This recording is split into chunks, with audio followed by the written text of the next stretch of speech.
Hemos titulado al sermón del día de hoy, ¿sabio o insensato? Cuestión de hacer y no solo de oír.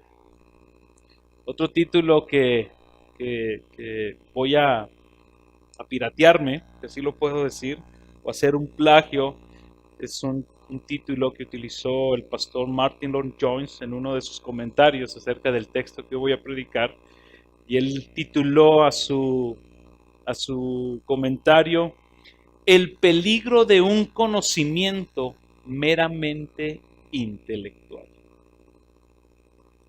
Con este sermón estamos terminando ya nuestra serie de regreso a las Escrituras. Han sido 8 semanas donde hemos estado explorando el carácter de la Escritura, la importancia de la Escritura, los beneficios de la Escritura, el poder que tiene la Escritura.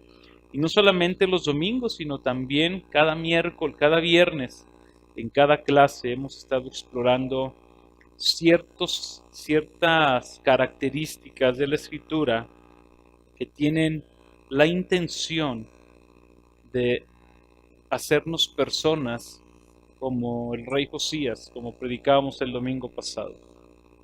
Gente que al momento de escuchar la palabra de Dios fue una vida que fue transformada por completo. Su reinado duró muy poco, pero durante esos 30 y tantos años que Josías estuvo reinando, fue un tiempo donde el pueblo de Israel tuvo una vez más a Dios como el centro de sus vidas. Es algo que veíamos ahorita en nuestro grupo de oración, como cada cosa que Josías hizo, lo hizo pensando en poner a Cristo, poner a Dios en el centro. Se arrepintió de sus pecados porque la palabra le dijo que Dios era santo. Puso la Pascua o regresó a la celebración de la Pascua una vez más porque él vio que el Señor había dicho que eso era bueno y que él quería esa celebración. Entonces, cada una de esas cosas nosotros vemos en Josías o vimos en Josías un corazón dispuesto a obedecer. No se quedó simplemente con un corazón expectante diciendo, qué gran Dios es el que me estás leyendo, Hilcías. Qué gran Dios es el que escribió esto. No se quedó solamente ahí. Su vida fue movida a la acción. Uno de los grandes peligros, por no decir, creo yo, el más grande de todos los peligros que una persona que se mueve en el ámbito evangelístico o en el ámbito cristiano puede tener, es vivir engañado creyendo que es algo lo que realmente no es. ¿Qué quiero decir con esto? Que el mayor peligro que una persona que se mueve en una iglesia cristiana puede vivir en su vida es el autoengaño. Es creer que realmente es cristiano, vivir una vida pensando que es cristiano, cuando realmente no es cristiano.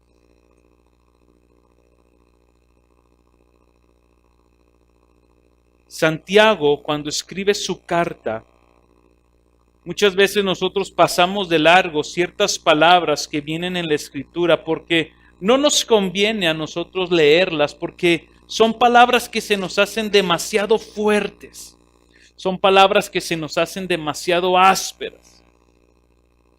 Y muchas veces hemos leído Santiago capítulo 1, versículo 22, y pasamos de largo una palabra, la cual yo estoy utilizando el día de hoy para llamar tu atención a que exploremos en esta mañana si realmente somos cristianos o no. Si hemos sido personas que nos hemos estado autoengañando a nosotros mismos creyendo que somos cristianos cuando la realidad nos dice que no. Por ejemplo, nosotros leemos en Santiago capítulo 1, versículo 22 las siguientes palabras.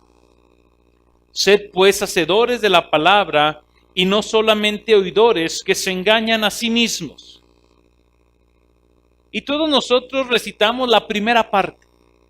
No debo ser oidor de la palabra, sino también hacedor de la palabra. No debo de ser oidor, debo de ser hacedor. No debo de ser oidor nada más, tengo que ser hacedor.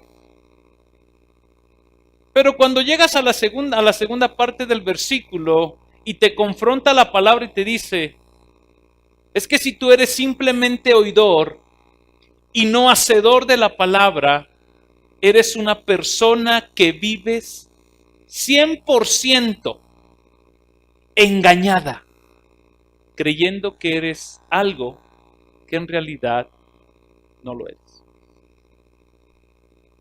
Por desgracia, hemos malentendido muchas veces la fe cristiana y la hemos reducido únicamente al hecho de asentir con nuestra mente ciertas doctrinas que enseña la Escritura acerca de la salvación, acerca de quién es Dios, acerca de la depravación del hombre, acerca de los cielos y la tierra nueva.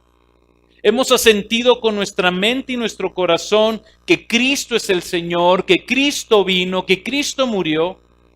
Es más, hemos llegado hasta tener un sentimiento de amor por ciertas doctrinas que enseña la Escritura.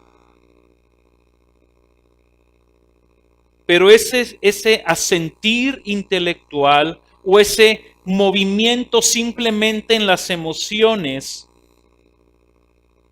no ha traído una afectación profunda en nuestra manera de vivir, en nuestra manera de pensar, en nuestra manera de hablar, en nuestra manera de ver a Dios mismo.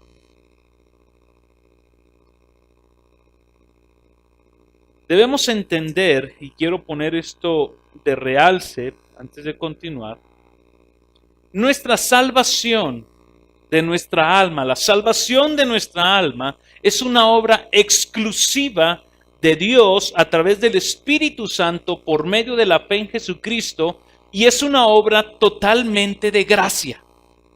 No hay nada que tú y yo podamos hacer o dejamos de hacer para que Dios nos salve o no nos salve. Es una obra 100% de gracia. Eso es lo que enseña Efesios capítulo 2, versículos 8 y 9. Pero es igual de cierto, mi hermano, que aunque la salvación nos ha sido un regalo de gracia, la salvación tiene un costo. A Cristo le costó su vida completa en la cruz del Calvario. Y aunque esa salvación a ti y a mí se nos ha dado de gracia, la salvación para nuestras vidas tiene un costo.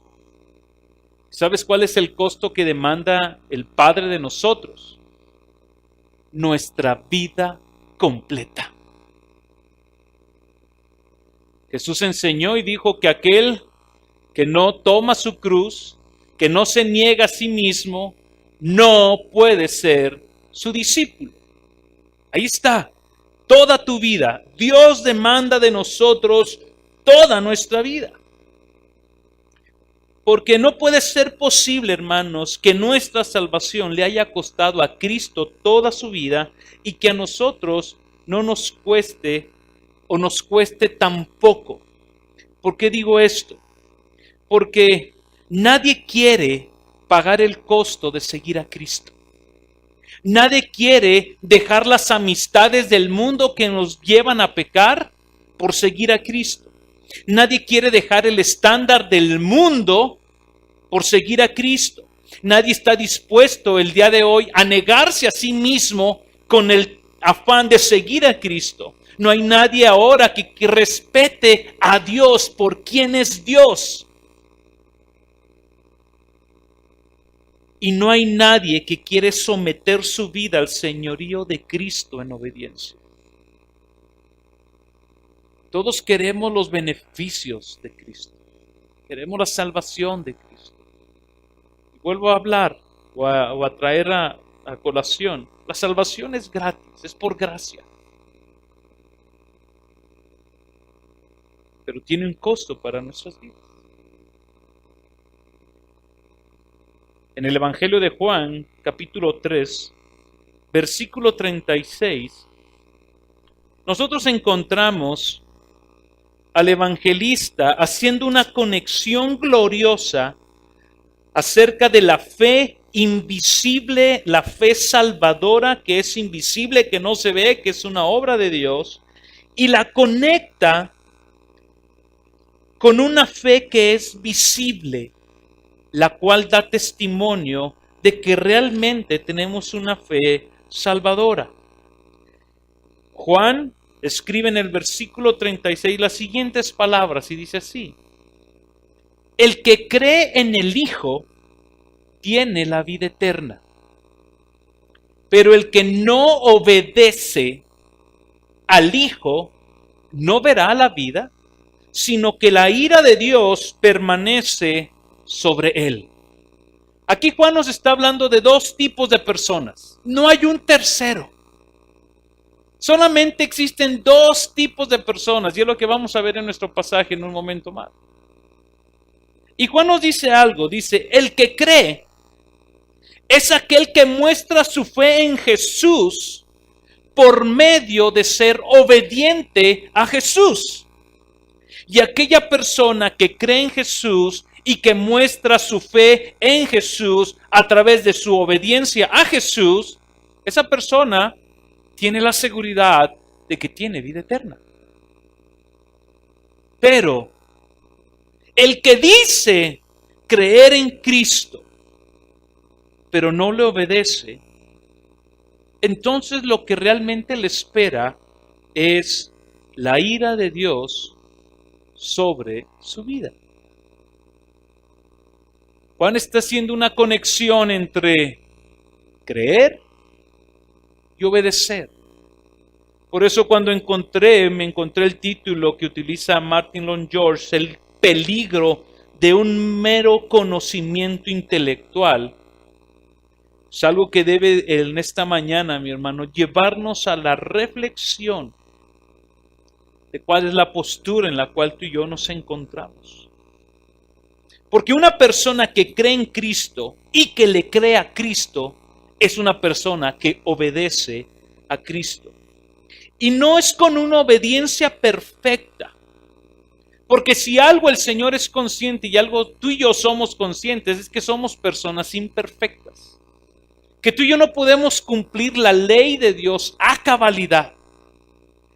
Si fallamos en una, dice Gálatas, nos volvemos faltos en todo lo que dice la ley.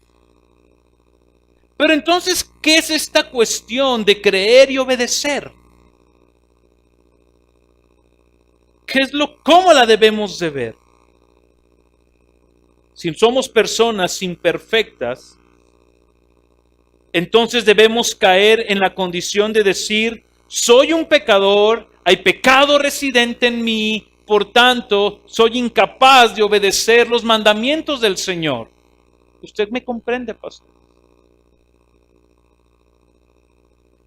Pero algo que nosotros encontramos en la Escritura es que tú y yo hemos sido liberados del pecado, tú y yo hemos sido librados del pecado, comprados con sangre preciosa, llamados a vivir una vida para el Señor.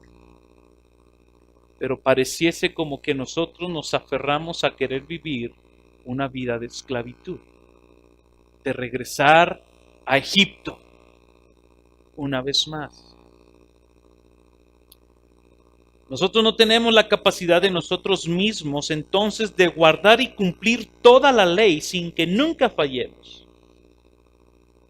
Pero Dios sí espera que los hijos que creen en Él tengan una actitud correcta en su corazón, una actitud deseosos de querer obedecerle y de querer honrarle en cada uno de los mandatos que Dios hable directamente a sus vidas.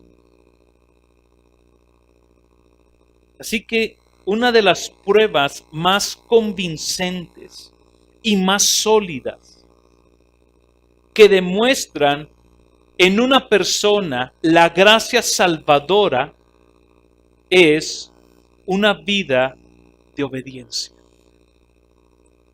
Una vida de obediencia es un testimonio fidedigno y palpable de que hay gracia salvadora en la vida de una persona. Y quiero traer a los que no estuvieron aquí el viernes. El viernes hablábamos de dos tipos de obediencia, porque debemos de tener cuidado, porque no se trata de caer en un extremo de una obediencia legalista, en donde uno tiene que ejercerla con el afán de entonces querer ganar el favor de Dios, querer ganar la aprobación de Dios. No se trata, o lo que vamos a explorar y lo que los pasajes nos han dicho, no es una obediencia legalista. Tú tienes que tener cuidado, pero tampoco es una obediencia moralista, en la cual estás queriendo aparentar algo porque te es más importante el reconocimiento y la aprobación de la gente, que te digan, mira qué joven, qué señora, qué hombre tan bien comportado. ¿Ha de ser cristiano?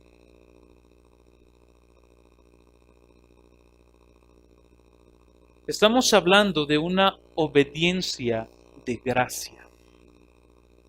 ¿Qué es esta obediencia de gracia? Es una obediencia en la que el motor, el empuje y el sustento de esa obediencia es la misericordia, el perdón y la gracia mostrada en Cristo Jesús en tu vida a través del Evangelio. Es una obediencia, mi hermano, que está motivada por el amor de Dios. Y este tipo de obediencia tiene una característica.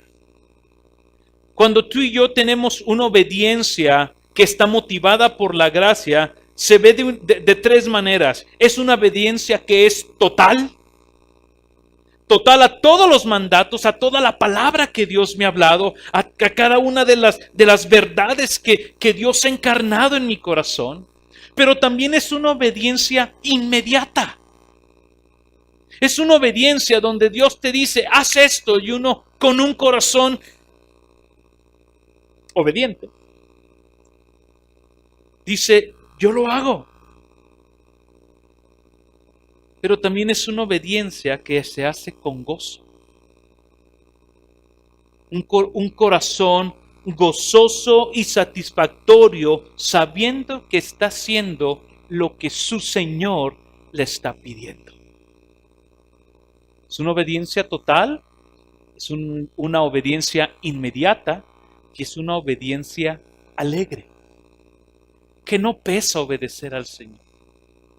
Que no se te hace una carga el querer obedecer sus mandatos. Porque si nosotros, si en nuestro cristianismo, mi hermano, hemos de vivir una vida cristiana en esta tierra, simplemente asentiendo con nuestro intelecto ciertas doctrinas de la Biblia, y no hay acción en nuestra vida, y aún lo vamos a ver más adelante, debemos de tener cuidado. Acompáñame a 1 de Juan, por favor, capítulo 2. 1 de Juan, capítulo 2, versículos 3 al 5. Fíjate cómo se ve la obediencia de gracia. Escribe el apóstol Juan y dice, y en esto sabemos que hemos llegado a conocerle. En esto que yo les voy a explicar, dice el apóstol Juan, da testimonio de que hemos conocido, o de que conocemos, de que sabemos quién es Dios, de que tenemos una relación personal, de que Él es mi Dios, Él es mi Rey y yo soy su súbdito. En esto vamos a comprender y entender que realmente he tenido un encuentro con Cristo. Si guardamos sus mandamientos. Y guardar sus mandamientos, mi hermano, no es guardar tu Biblia en un cajón, ¿verdad? Señor, voy a guardar tus mandamientos para que no les pase nada durante la semana. Ay, lo saco el domingo, Dios. Bien cuidaditos. Verso 4. El que dice, yo he llegado a conocerle. Yo he tenido un encuentro con Cristo. Es más, sé el día de mi salvación. Tengo memoria cuando me bauticé. Y no guarda sus mandamientos. Es una persona que vive engañada. Y dice Juan, es ¿qué? Un mentiroso. Ay, caray. Y no solamente es un mentiroso. Y la verdad no está en él. Pero el que guarda su palabra, en él verdaderamente el amor de Dios se ha perfeccionado, y en esto sabemos que estamos en él. ¿Por qué estamos hablando el día de hoy de todo esto?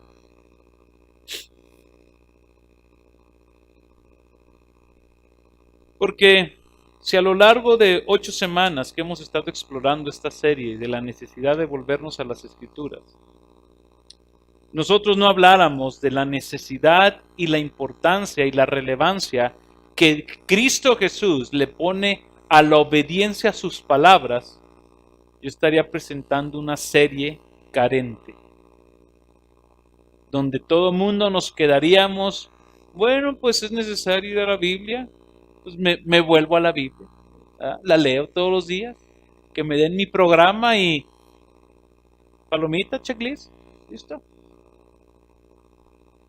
Si nosotros no vemos lo que Jesús demanda de nosotros, podremos ser de este tipo de personas,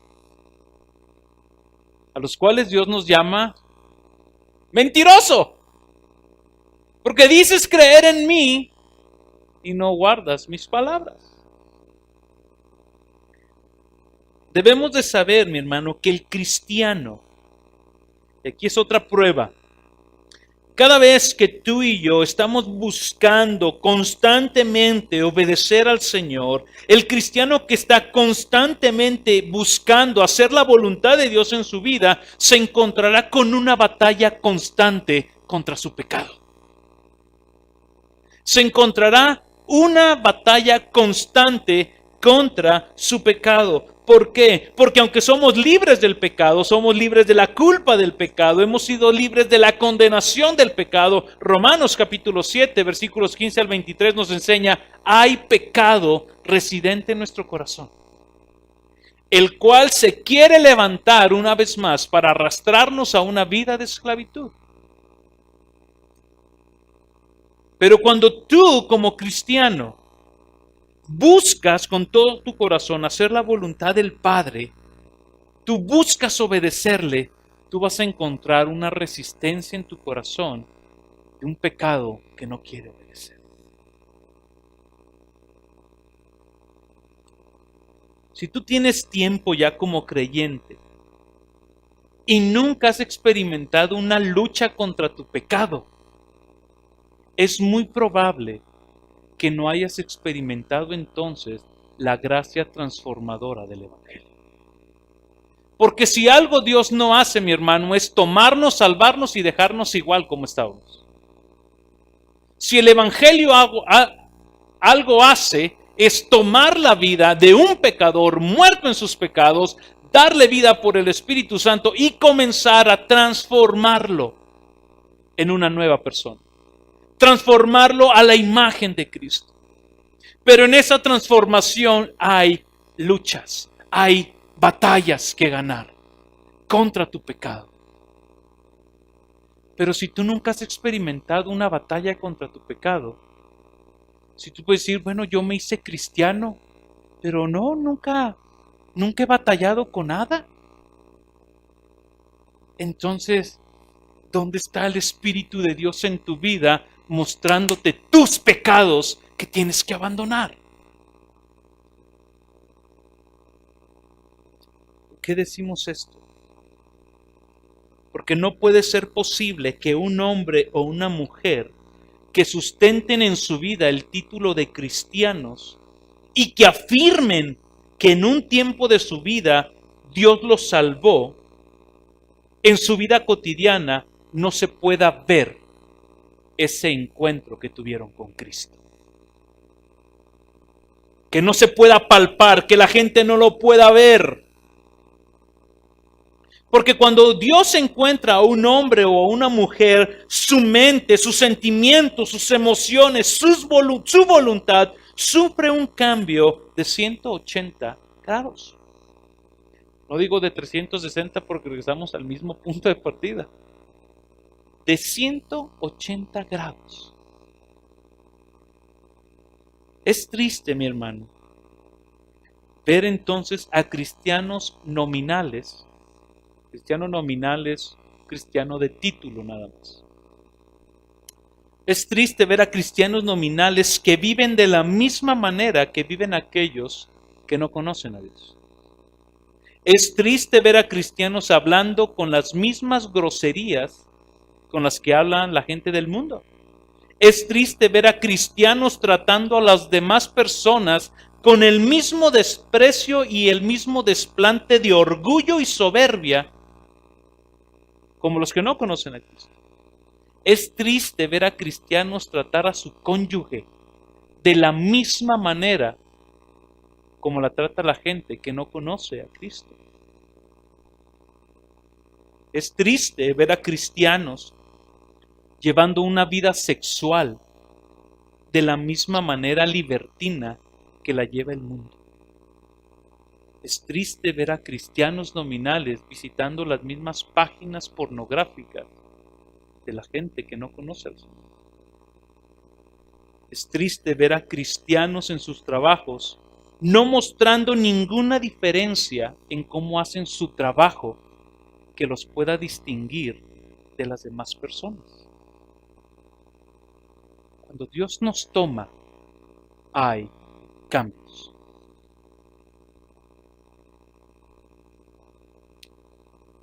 Si tú tienes poco en el Evangelio, porque tú dices, ¿qué pasó? Apenas tengo un año, ¿verdad? Déjame te pongo en advertencia.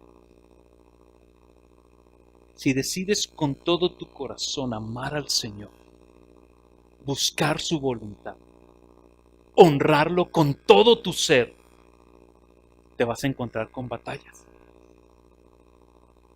Te vas a encontrar con luchas. Pero confía, el Señor ya venció. Pero va a haber luchas en tu vida. Vas a empezar a experimentar esa lucha, como yo lo he enseñado, entre este perro que se quiere levantar y el águila que se quiere elevar. ¿Quién vas a alimentar?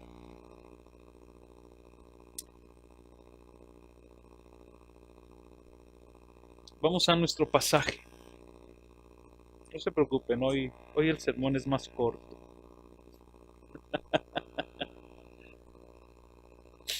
Todo esto fue mi introducción.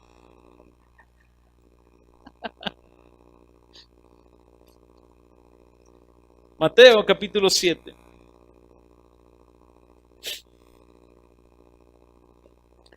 Versículos 24 al 27. Dice así. Por tanto, cualquiera que oye estas palabras mías y las pone en práctica, será semejante a un hombre sabio que edificó su casa sobre la roca, y cayó la lluvia, vinieron los torrentes, soplaron los vientos y azotaron aquella casa, pero no cayó, porque había sido fundada sobre la roca. Y todo el que oye estas palabras mías y no las pone en práctica, será semejante a un hombre insensato que edificó su casa sobre la arena, y cayó la lluvia, vinieron los torrentes, soplaron los vientos y azotaron aquella casa, y cayó, y grande fue su destrucción.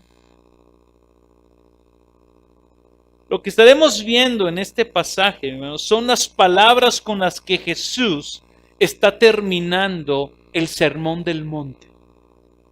En el capítulo 5, Jesús comenzó una enseñanza que todos conocemos como el Sermón del Monte, que se extiende todo el capítulo 5, capítulo 6, y en el capítulo 7, Cristo ya está terminando. Y lo que Cristo está colocando al final del Sermón del Monte es la obediencia como parte importante de la vida de un verdadero creyente. Y es la parte del hacer o no hacer las palabras de Jesús lo que realmente permitirá ver, ya sea en el juicio final o en las circunstancias que vivimos aquí en nuestra vida, mi hermano, si aquella persona que hizo un día su profesión de fe realmente es cristiano o no. Si algo debemos de ser conscientes, mis amados hermanos, es que a Dios no lo podemos impresionar con lo que decimos. A Dios no lo podemos impresionar incluso con lo que podamos o lleguemos a hacer. Dios siempre va a ver el corazón del hombre. Dios siempre va a ver el corazón. Dios siempre va a explorar. Por eso la palabra en Hebreos, ¿verdad? Estudiábamos que penetra hasta lo más profundo del corazón. ¿Por qué? Porque es ahí de donde emana la vida. Es ahí de donde nacen los malos pensamientos, donde nace todo. Las motivaciones del corazón.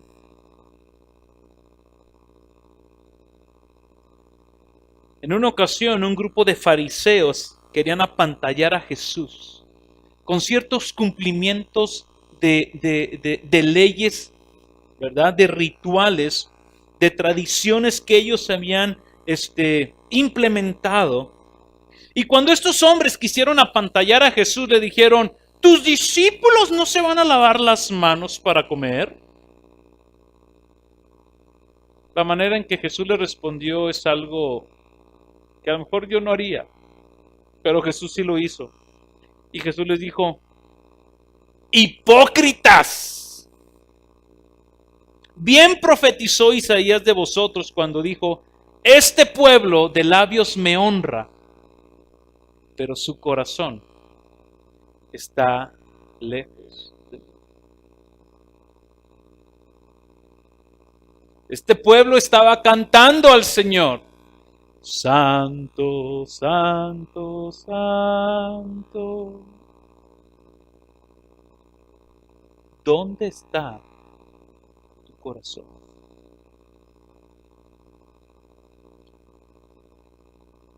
¿Qué tipo de cristiano somos? ¿Somos cristianos que creemos en la Biblia?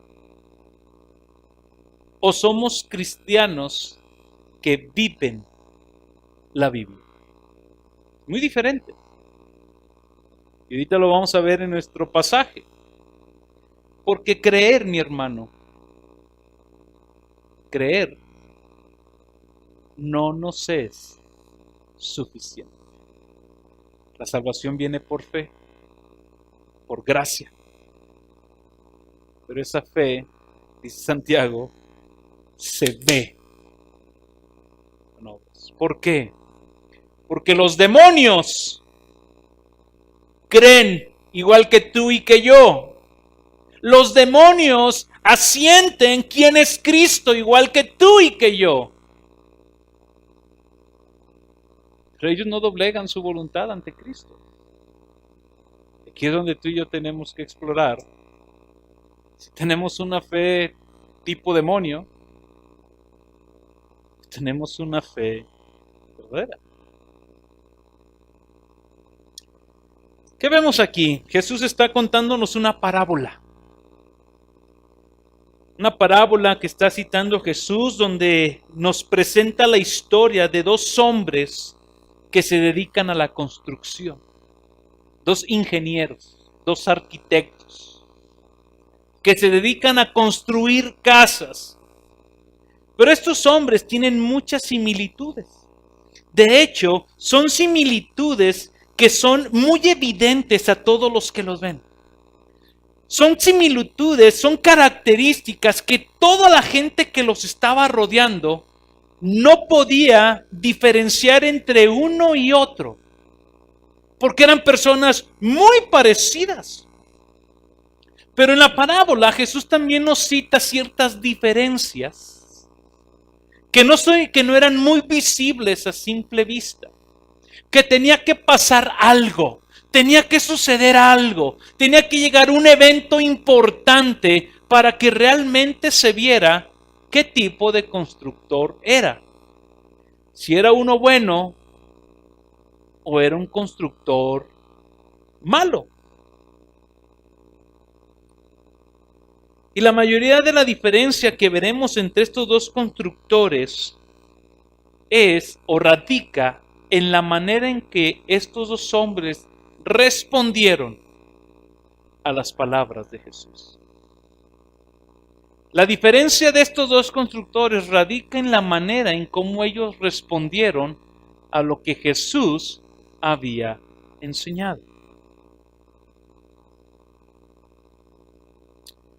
¿Cuál es el tema de esta parábola? Miren, el tema de la parábola son estos dos constructores. Estos dos constructores representan la vida de dos hombres. Y estos dos tipos de personas sostienen que han tenido un encuentro con Cristo. Miren, este pasaje no habla, aunque se puede utilizar, pero ese no es el contexto del pasaje. Siempre hay que ver el pasaje en su contexto. No está hablando de aquellos que ponen su fe en Cristo para salvación y aquellos que no ponen su fe en Cristo para salvación. De eso no se trata este pasaje. Este pasaje, por el contexto, y ahorita lo vamos a ver, habla de dos personas que han hecho una profesión de fe en Cristo Jesús. ¿Dónde lo vemos? En tres versículos arriba, en el versículo 21, cuando Jesús está hablando y él dice: no todo el que me dice, Señor, Señor. No todo el que me dice, Señor, Señor, entrará en el reino de los cielos, sino el que hace la voluntad de mi Padre que está en los cielos. Porque muchos me dirán en aquel día: Señor, Señor, ¿no profetizamos en tu nombre y en tu nombre echamos fuera demonios? ¿No hicimos en tu nombre muchos milagros? Y entonces Jesús les declarará: jamás os conocí, apartaos de mí los que practican iniquidad, o los hacedores de maldad, la versión de la 60. Por tanto, versículo 24, por tanto nos conecta con estas dos personas. Gente que están delante del Señor y que le han dicho: Señor, Señor. Del cual Jesús dijo: no todo el que me dice Señor va a entrar en el reino de los cielos. Entonces, estas dos personas que están hablando aquí Jesús en la parábola son dos personas que han tenido un encuentro. Corrijo. Que han dicho que han tenido un encuentro con Cristo. Son dos personas que Jesús identifica a uno como una persona prudente, una persona sabia, una persona precavida, una persona sagaz, y al otro lo identifica como una persona insensata, una persona necia, una persona tonta, una persona la definición es idiota. Perdónenme la expresión, pero así viene la expresión. Jesús nos está enseñando con esta parte al final del Sermón del Monte, cuáles son los parámetros que Él está poniendo para la vida de un verdadero creyente. ¿Para qué? Para que sirva de evaluación para no caer en un engaño. Porque mira, en el versículo 21 al versículo 23, lo que acabamos de leer, aquí encontramos a dos personas que tenían una profesión de fe, una profesión verbal de fe, pero no todos entraron al reino de los cielos. Y ahora Cristo nos presenta en esta otra parte a dos personas que tienen el mismo conocimiento intelectual de esas mismas palabras, pero con respuestas totalmente diferentes.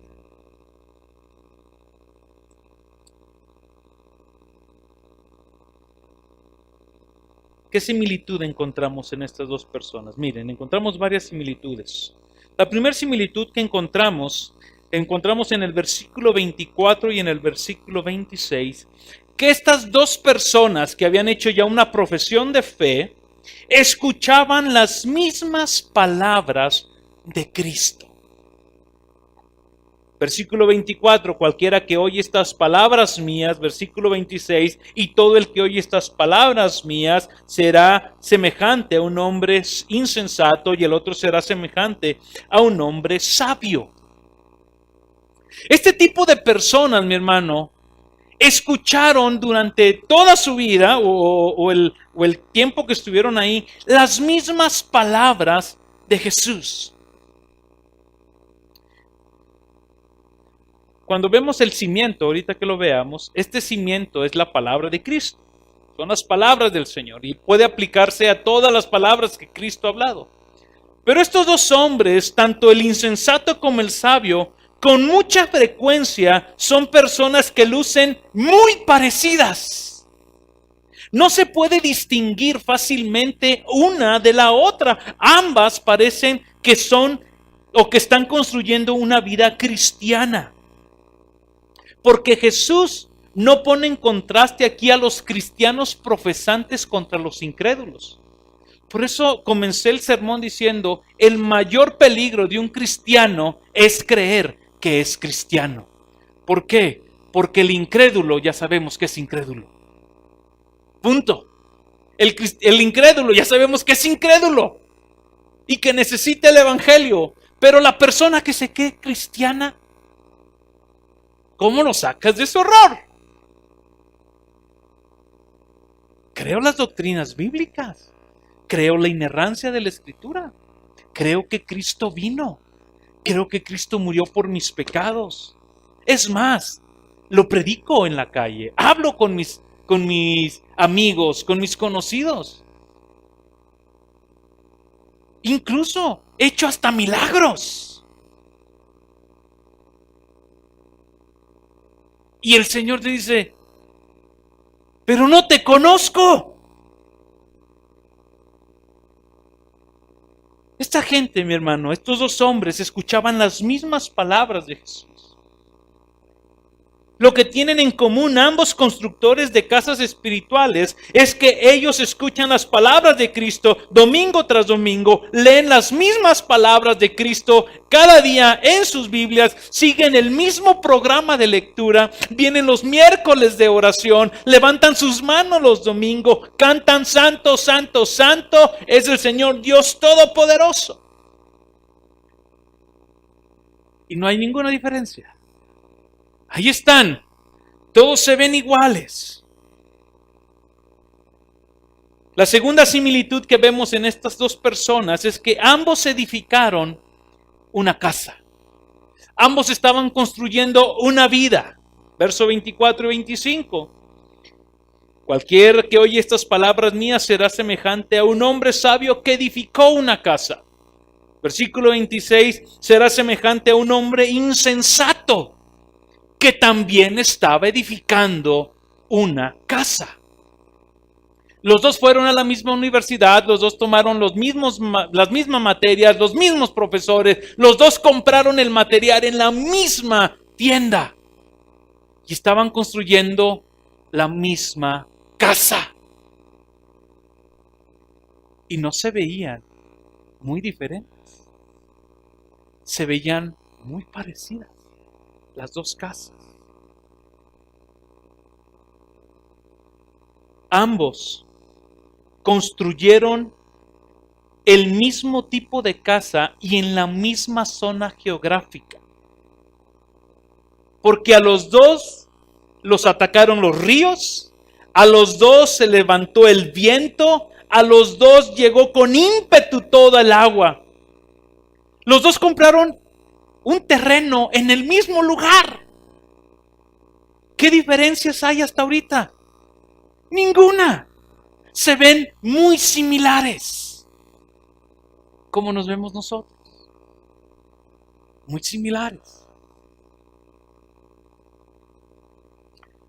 La cuarta diferencia, la cuarta similitud que encontramos es que ambas casas fueron sometidas entonces a las mismas pruebas.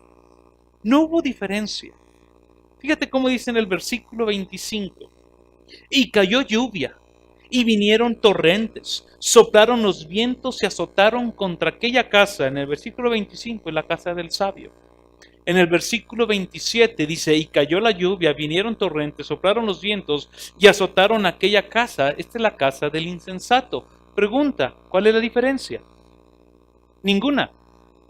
Las dos casas son muy similares. Son dos personas que profesaron una fe en Cristo, escuchando domingo tras domingo predicaciones, leyendo Biblia, cantando canciones, levantando manos, haciendo sus ofrendas, dando sus diezmos, amando al Señor, viviendo vidas piadosas, muy iguales. Pero había ciertas diferencias que no se vieron hasta el día del juicio o hasta el día de las circunstancias de la vida. ¿Qué diferencias vemos? Que estos dos hombres, que todos se parecen bien, tenían cimientos muy diferentes sobre los cuales ellos edificaron su casa. El hombre sabio, el hombre prudente, hizo una profesión de fe en Cristo Jesús y su vida daba testimonio de haber sido objeto del evangelio transformador que viene por la gracia de Cristo Jesús. Él profesó su fe, pero había un resultado visible que la gente vio. El segundo, el insensato, fue un hombre que hizo una profesión de fe con base a su conocimiento intelectual acerca de las doctrinas bíblicas, de las verdades bíblicas almacenadas en su mente, pero sin la afectación mínima en su vida diaria. Mínima en su vida diaria. ¿Cómo vemos esto? Vamos a un pasaje paralelo. Vayan a Lucas, por favor, capítulo 6, versículo 47 y 49. Está Jesús citando esta misma parábola. Y vean, aquí hay una diferencia que quiero que veamos. Lucas 6, 47. Todo el que viene a mí y oye mis palabras y las pone en práctica, os mostraré a quién es semejante. Es semejante a un hombre que al edificar su casa, cavó hondo y echó cimientos sobre la roca.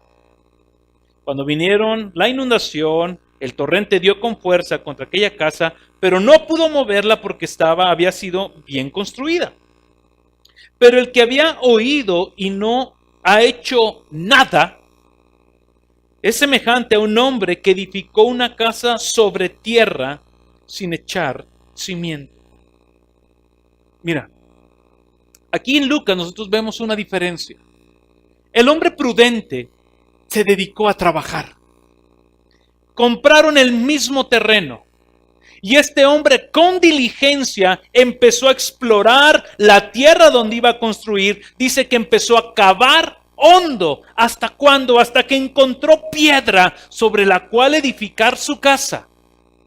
Es un hombre diligente, es un hombre que buscó, que estaba preocupado por los cimientos de su vida. El otro dice que fue una persona que simplemente llegó, vio el terreno y dijo, aquí construyo. Estaba más preocupado por la apariencia y el favor de la gente que el preocuparse realmente por si su casa iba a tener un buen cimiento. La persona diligente o la persona sabia de la parábola es una persona que estaba preocupada, que agarró las palabras de Jesús y dijo, aquí tengo que hacer algo. No se me dieron diokis. No se me dieron para entretenerme. No se me dieron para dorarme la píldora. Se me dieron para algo. Dios demanda algo de mí. El segundo las tomó y dijo, qué hermosas palabras. Qué bellas palabras. Empezó a construir sobre arena. Una casa que tiene cimientos sólidos, mi hermano, es una casa estable, inamovible, una casa o un tipo de personas que tiene una cosmovisión bíblica acerca de quién es Dios, una cosmovisión bíblica de quién es Él como hombre, una cosmovisión bíblica de quién es ella como mujer, quién es este mundo, cómo debemos responder, cómo debemos actuar, tienen una visión bíblica de cómo debo de glorificar a Dios en todo lo que hago. Tiene un conocimiento de la inspiración y la utilidad que tienen las Escrituras para su vida, a tal punto que determina en su corazón plantarse y cimentarse en ellas para no moverse ni a derecha ni a izquierda. Pero una casa cimentada en la arena es una casa inestable, movible, que está cimentada, sin cimientos, está construida a base de opiniones, actitudes cambiantes de este mundo, lo que opine la gente, la autosuficiencia, la autosatisfacción, la realización propia. Es gente que vive engañada por Satanás. Bien, tú sigue creyendo que eres cristiano. Bien, así, construye ahí. Total, aléjate poquito y vas a ver que no hay diferencia entre la casa tuya y la casa de tu vecino. Se ven igual. Pareces cristiano.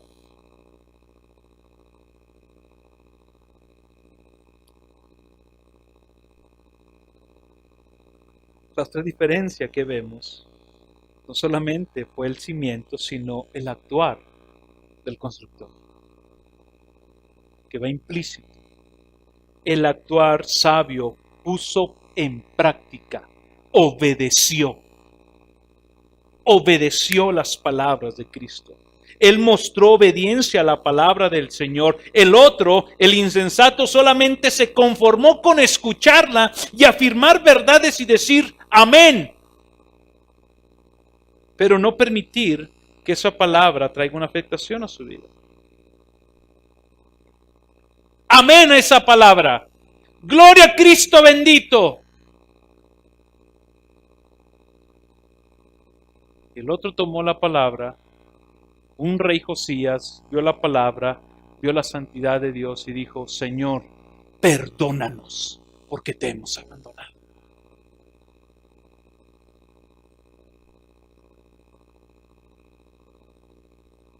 Mateo 12:50.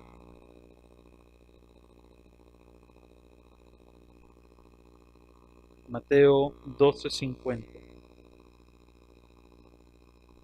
Porque cualquiera que hace la voluntad de mi Padre que está en los cielos. Y es Jesús hablando. Estaba Jesús en una reunión y llegaron y le dijeron, Jesús, afuera está tu mamá, están tus hermanos, te están esperando.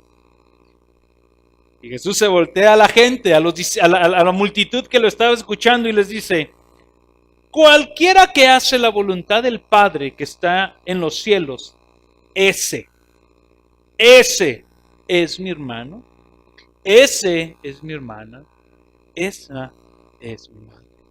Esos son mi familia. Los cuales, dice Hebreos, Él no se avergüenza de llamarnos hermanos. ¿Cuáles? Los que hacen. Por eso, la sabiduría y la insensatez es cuestión no solamente de venir a oír, se tiene que hacer algo que Dios demande de tu vida. Tito capítulo 1, versículo 15 y 16. Todas las cosas son puras para los puros, mas para los corrompidos y para los incrédulos, nada es puro, sino que tanto su mente como su conciencia están corrompidas. ¿Ve lo que hace estas personas? Profesan conocer a Dios. Yo soy graduado del Instituto de Teología de Tumbuctú.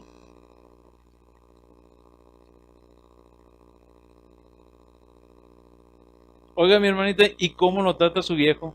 Ay, no. Ruego al Señor que se lo lleve. Señor, llévatelo a tu gloria. Mi hermanita, ¿y el instituto bíblico? No, que se vaya con todo y título si quiere.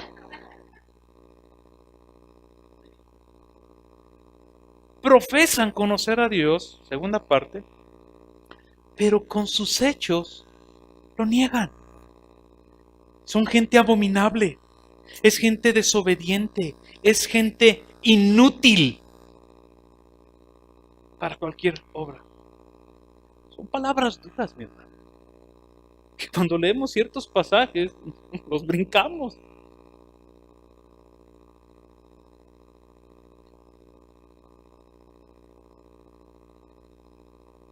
Tercer diferencia que encontramos entonces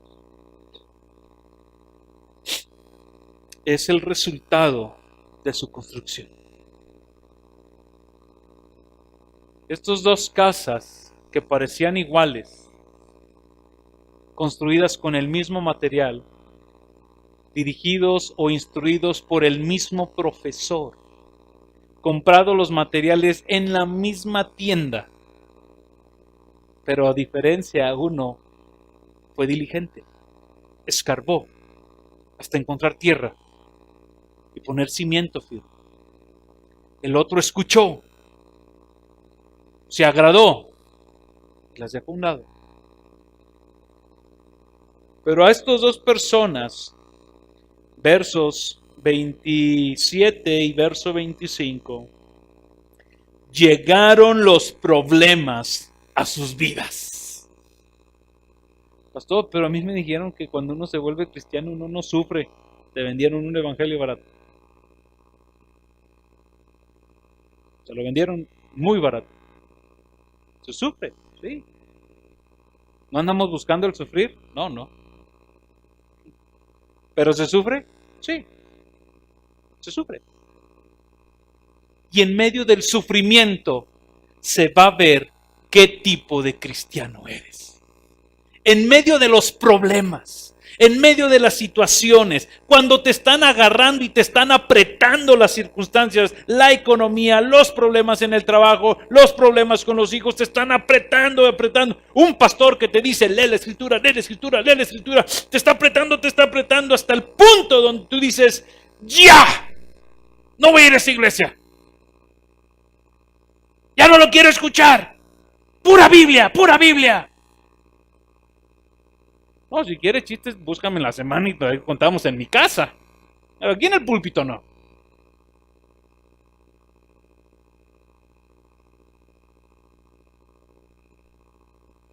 Vinieron las tormentas, vino la lluvia, soplaron los vientos, azotaron contra aquella casa. Y la casa del sabio dice que permaneció. Esta lluvia, estas tormentas, pueden ser dos cosas. Puede ser el juicio final, porque el versículo 21 nos está hablando que están delante del Señor y dicen, Señor, Señor, en tu nombre. Y Él dice, nunca los conocí, apartados de mí, hacedores de maldad. Puede ser el juicio final. Y la otra, las circunstancias de la vida. Una enfermedad. Una agresión. Una carencia económica. Los hijos rebeldes. La casa del necio dice que fue en Lucas. Mateo dice fue grande su destrucción. Lucas dice fue grande su ruina. No soportó. Solo una tormenta entonces va a revelar realmente la verdad de quién somos. Solamente los problemas van a revelar realmente cuál es el fundamento. A veces la tormenta va a venir en forma de crisis o una calamidad que va a poner de manifiesto la clase de personas que somos, porque la verdadera piedad no se distingue de su falsificación hasta que llega la hora de la prueba. En ese momento se ven de qué cuero salen más correas, si se me permite la expresión coloquial. Ahí se va a ver. Las enfermedades, las situaciones de la vida que te ponen a prueba en la fe, ponen de manifiesto los cimientos de tu vida. Las ofertas que te va a hacer el mundo. Vente para acá. Todo está acá más bonito.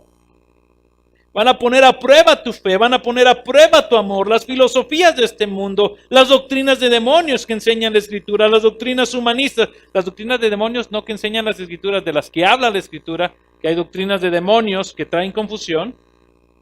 Todo eso va a poner a prueba tu fe, tus cimientos. ¿Qué vas a hacer?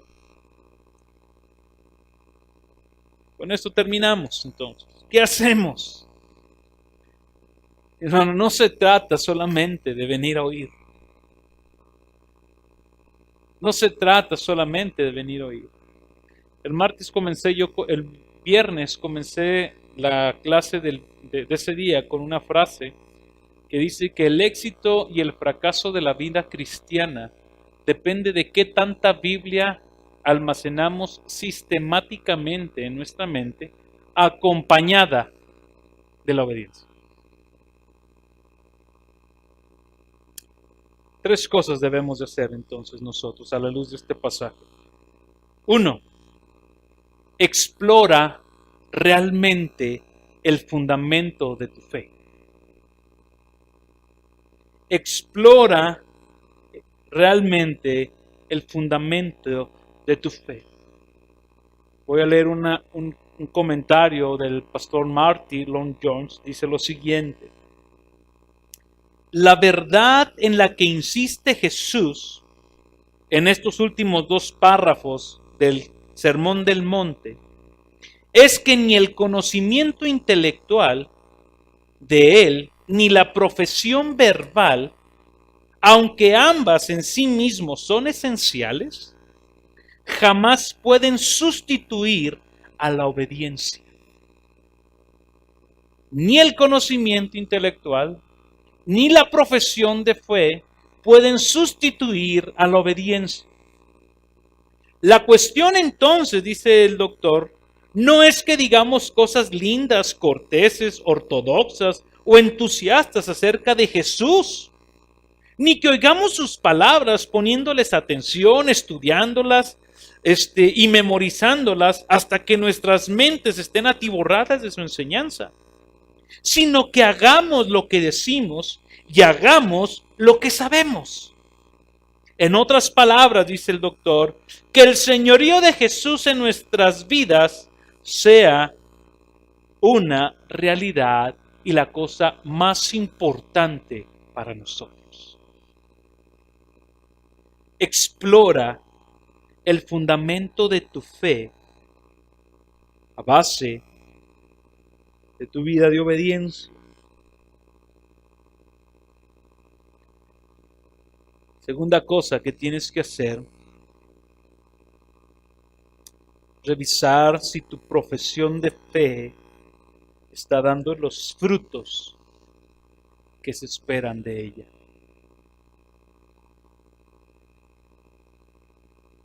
Jesús dice en Juan capítulo 8 que cuando tú llevas mucho fruto, el Padre es glorificado. Y por último, debes de tener cuidado de no ser un profesional del engaño. No que engañes, sino que vivas engañado. creyendo que eres algo de lo cual no eres.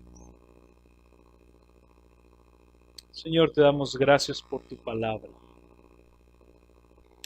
Gracias, Señor, porque cada vez que nos acercamos a ti, nos hablas con amor, nos hablas con gracia, nos hablas con verdad, Señor, y nos retas. Señor, ayuda a todos los que estamos aquí. Durante 8 semanas, Señor, hemos visto la necesidad de ser personas del libro, de ser personas que toman tus palabras para amarlas. Hemos estudiado demasiado, Señor, las cualidades de tu Escritura, los beneficios de tu Escritura, la importancia de la Escritura. Hemos visto, Señor, la necesidad por los tiempos malos que vivimos, los falsos profetas, los falsos maestros, Señor, el problema de nuestro corazón. Señor, todo esto nos ha estado orillando, Padre, a volvernos gente que amen las Escrituras. Señor, y hoy terminamos esta serie. Señor, explorando a la luz de tu palabra, Señor, cómo está el fundamento de nuestra profesión de fe. Señor, aquellos que han vivido engañados, oh Dios, te rogamos, tráenos luz, Señor. Abre nuestros ojos, Padre, porque no queremos seguir viviendo engañados. Señor, no queremos que llegue el último día de nuestra vida y darnos cuenta, Dios, de que vivimos con un engaño, creyendo que éramos, cuando realmente no éramos nada. Abre nuestros ojos, Señor. Revélate a nuestras vidas. Señor, y haznos entender, Dios, que la salvación no la vamos a ganar por la obediencia, pero que nuestra fe debe de ir acompañada de obediencia. Que no vivamos engañados, Dios. Padre, porque estos dos constructores a simple vista se veían iguales. No había diferencia. La gente no podía identificarlos, Señor, hasta el día de la prueba. Así que te rogamos, Señor, que tú nos ayudes con tu gracia, en el nombre de Jesús. Amén.